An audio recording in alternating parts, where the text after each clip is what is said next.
This app review will cover Zoom Reader.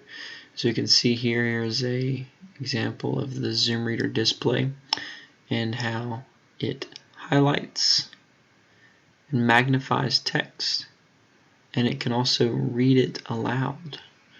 So one of the great things about this is that all you have to do is aim a camera at small text, such as instructions, medicine bottle, labels, menus, and it is magnified for those that have a difficult time with sight, and it can also be read to those who cannot see at all.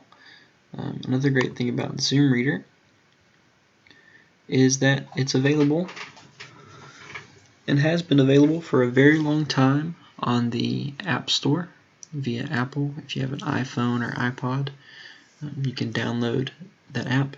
It is available for $19.99, and what's great, it's not just for text and documents, but any text.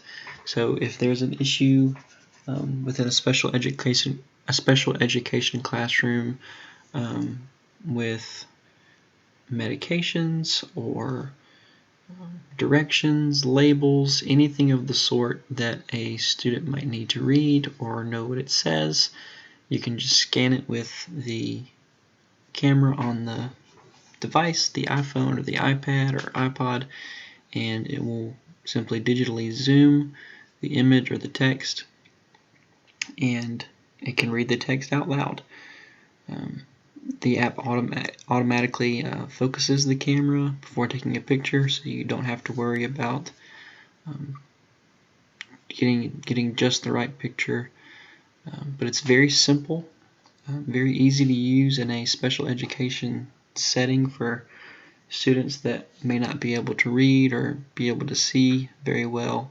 This offers an excellent alternative where you can essentially create an audio book for them, or an audio document, or an audio label that is magnified and easily heard. Oh, and the URL can just be found on the App Store. So it's a speech-to-text app for iPhone, iOS, and this blog is Assistive Technology.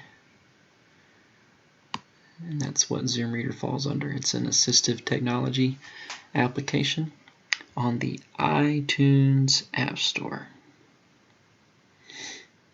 That's it.